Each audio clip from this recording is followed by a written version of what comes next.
बिस्मिल्लाहिर्रहमानिर्रहीम, अस्सलाम वालेकुम। This is Aisha Nawaz of your biology teacher. आज हम स्टार्ट करते हैं इलेक्ट्रॉन माइक्रोस्कोप से।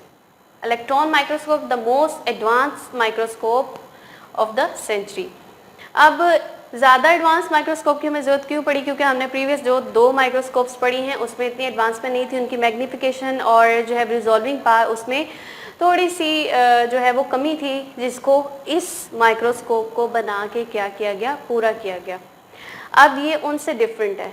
वहाँ पे तो हम लाइट डायरेक्ट जो लाइट थी उससे हम क्या करते थे कि अपने ऑब्जेक्ट को विजिबल करते थे और क्लैरिफाई करते थे, मैग्नीफाई करते थे। लेकिन यहाँ पे अब ये है कि जो इलेक्ट्रॉन माइक्रोस्कोप है, इलेक्ट्रॉन माइक्रोस्कोप में क्या होता है, एक चैम्बर होता है, क्लोज चैम्बर, जिसको हम क्या कहते हैं, वैक्यूम।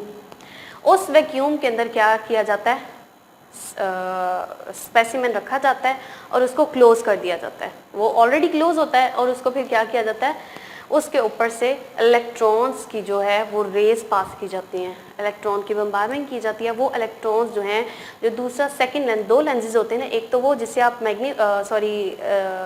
देख रहे हैं और दूसरा वो जिससे क्या होता है, इलेक्ट्रॉन्स रिफ्लेक्ट होके वापस उस इमेज को क्लियर करके दिखाते हैं। ठीक है, इलेक्ट्रॉन जब आपने पास ऑन किए, जब आप इलेक्ट्रॉन पास ऑन करते हैं तो फिर क्या होता है कि वही इलेक्ट्रॉन्स जो हैं उस ऑब्जेक्ट से टकरा के उस लेंस पे जाते हैं और उस लेंस पे पड़ते हैं। उस लेंस से पड़ के ऑब्जेक्ट को हमें क्या करते हैं, वो मोस्ट क्लियर करके बताते हैं। तो ये है हमारी क्या, इलेक्ट्रॉन माइक्रोस्कोप, जिसमें है इलेक्ट्रॉन्स का रोल। अब बात हम करते हैं कि इसकी मैग्नीफिकेशन और इसकी रिजॉल्विंग पावर की। तो अगर हम इसकी रेजोल्यूशन की बात करें तो इसकी रेजोल्यूशन हमारे पास 0.2 नैनोमीटर है। अगर हमने लास्ट वीडियो में बात की थी कंपाउंड या फिर इलेक्ट्रॉन माइक्रोस्कोप, तो इलेक्ट्रॉन माइक्रोस्कोप की पावर थी 0.2 माइक्रोमीटर। ठीक है, लेकिन ये क्या है, नैनोमीटर है। इसको किस में लिया जा रहा है, नैनोमीटर। अगर हम बात करते हैं 1 नैनोमीटर की, ठीक है, तो 1 नैनोमीटर हमारे पास कितने बराबर होता है, 1/10 100,000 मिलीमीटर। ठीक है, ये इसके बराबर होता है। तो आप सोच सकते हैं कि इसकी जो है वो रेजोल्यूशन पावर वो कितनी ज़्यादा है as compare to both of them, जिनको हम प्रीवियस डिस्कस कर चुके हैं।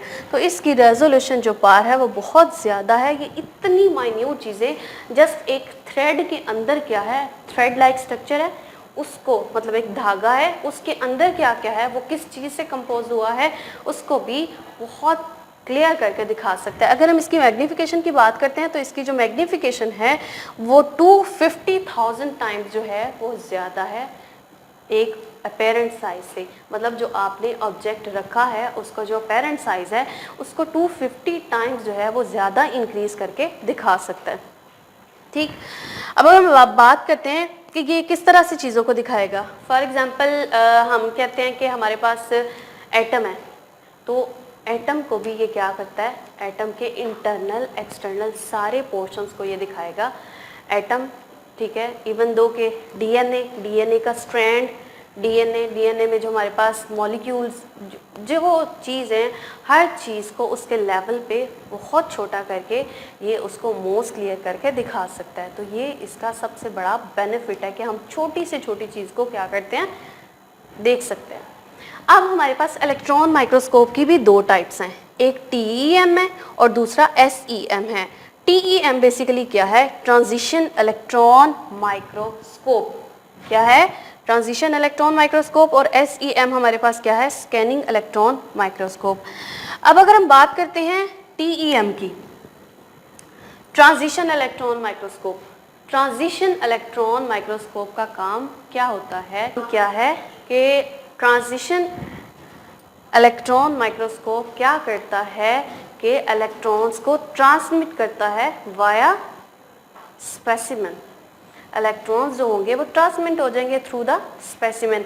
और ये क्या करेगा, जब ट्रांसमिट हो जाएगा, मतलब ट्रांसमिट का मतलब क्या होता है, transparent.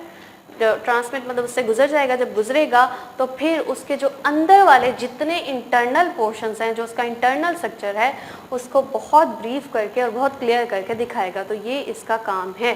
TEM transition electron microscope का कि ये इंटरनल स्ट्रक्चर पे फोकस करता है और उसको दिखाता है। अगर हम बात करते हैं SEM की, scanning electron microscope, scanning electron microscope का काम क्या होता है कि स्कैनिंग इलेक्ट्रॉन माइक्रोस्कोप में बेसिकली इलेक्ट्रॉन्स जो होते हैं रिफ्लेक्ट किए जाते हैं, एक उनके पास मेटल की, उसके ऊपर मेटल की कोर होती है। जब इलेक्ट्रॉन पास किए जाते हैं तो वो टकराते हैं किससे, इलेक्ट्रॉन की जो है मेटल की कोर, जब मेटल की कोर से जो टकराते हैं तो वो रिफ्लेक्ट बैक होते हैं, ठीक है। तो उससे जो होता है वो स्पेसिमेन क्या हो जाता है, वो स्कैन हो जाता है। तो फिर वो हमें क्या करता है, बहुत अच्छे तरीके से नज़र आ सकता है क्लियरली।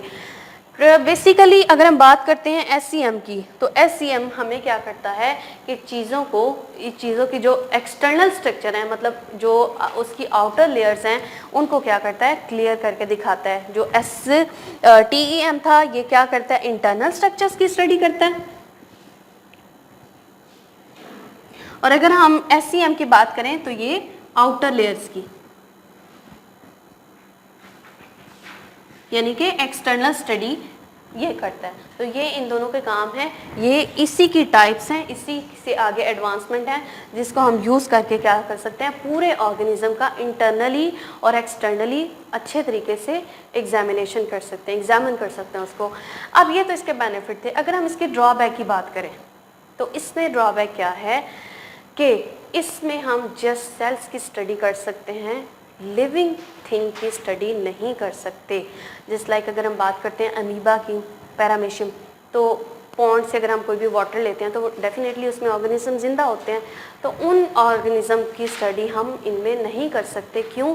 क्योंकि लाइफ को चाहिए होती है एयर, लेकिन ये किस पे कंसिस्ट था, मैंने स्टार्ट में बताया था कि ये एक क्लोज चैम्बर पे कंसिस्ट करता है, जिसमें जो है वो इलेक्ट्रॉन्स पास करवाए जाते हैं। तो जब एयर नहीं होती तो फिर क्या होता है, लाइफ तो एग्जिस्ट नहीं करती, वो क्या करेगी, डैमेज हो जाएगी। इसलिए ये लिविंग ऑर्गेनिज्म के लिए सूटेबल नहीं है।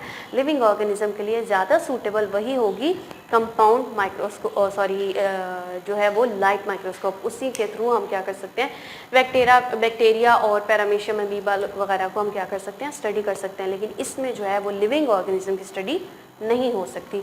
तो ये थी हमारे पास इलेक्ट्रॉन माइक्रोस्कोप और उसकी एडवांसमेंट और उसकी ब्रांचेस, जो दो आगे उसकी टाइप्स थी। आज के हमने लेक्चर में इलेक्ट्रॉन माइक्रोस्कोप को पढ़ा। मिलते हैं इंशाल्लाह ताला अपने नेक्स्ट लेक्चर में आगे इसी चैप्टर को फॉरवर्ड करते हुए। तब तक अल्लाह हाफ़िज़।